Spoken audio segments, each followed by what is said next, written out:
Magandang hapon mga kabay. So meron po akong estimate dito mga kabay. Karugtong to kahapon 39144 liter D. Ayan, pang-apat. Bali ito daw mga kabay, minsan daw pag ginagamit, maandar yung motor, ikot na lang daw ng ikot yung motor, hindi na to umiikot. So titingnan natin mga kabay, baka maluwag lang yung tawag nito, baka maluwag lang po yung nut. Kasi kumakapit pa naman, di pa naman siya pudpud. So tara mga kabay, samahan nyo ako. So ayan mga kabay, nakalas ko na po yung screw. So hugutin na lang natin to.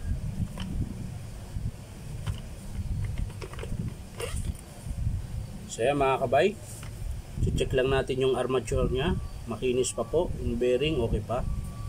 Ayun, dito tayo mga kabay.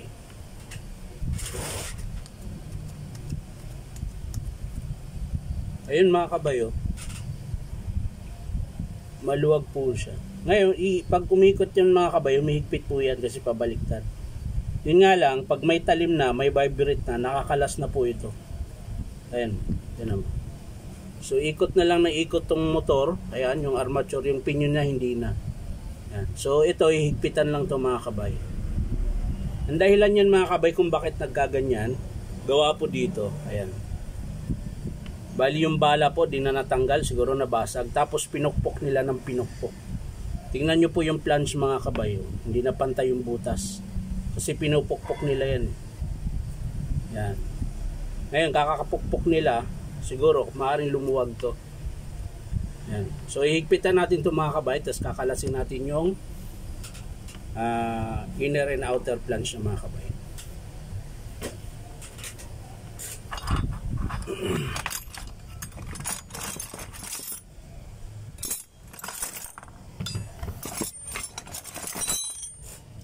So yan mga kabayan, pag-iigpit nito, ito lang po, vice grip. Kung wala kayong gato sa bahay, vice grip po gagamitin nyo. Pero tamang-tama lang po yung higpit, baka po tamaan yung winding. Huwag masyadong sobra. Yan, ganyan lang po. Tapos ihigpitan natin ito mga kabayan.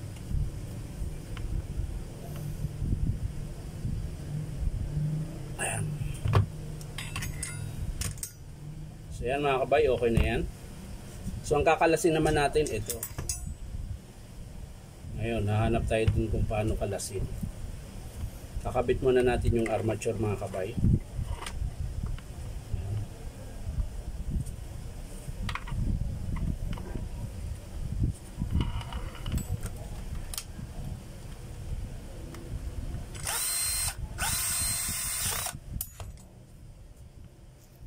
So yan mga kabay, nakabit ko na po.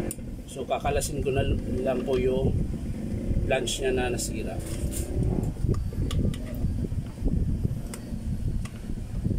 Oh, tigas ah. Yung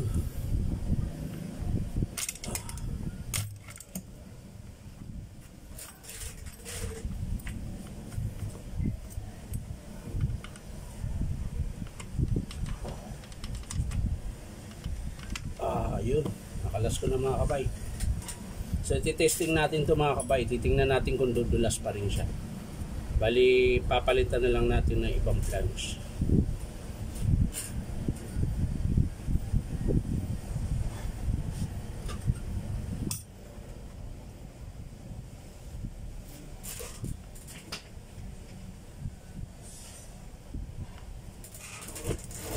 So ito mga kabay, kinuha ko lang to dun sa kasamahan niyang grinder. Tingnan natin kung uubra siya. Ayaw. So ito pa rin gagamitin natin yun. Testing natin ngayon mga kabay kung dudulas pa siya pag hinahasa natin.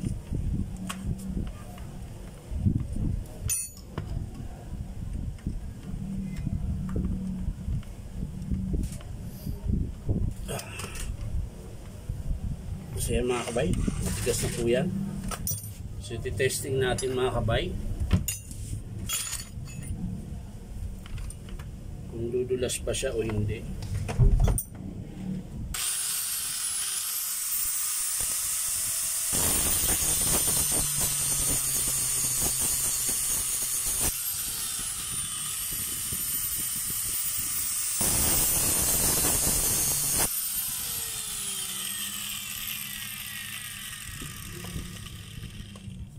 Ayan mga kabay, bali di naman po siya dumulas, baka dahil lang po doon sa nut na lumuwag.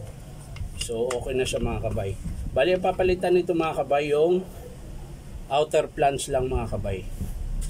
Yung inner flange niya okay pa. Ito lang po yung pinukpok nila.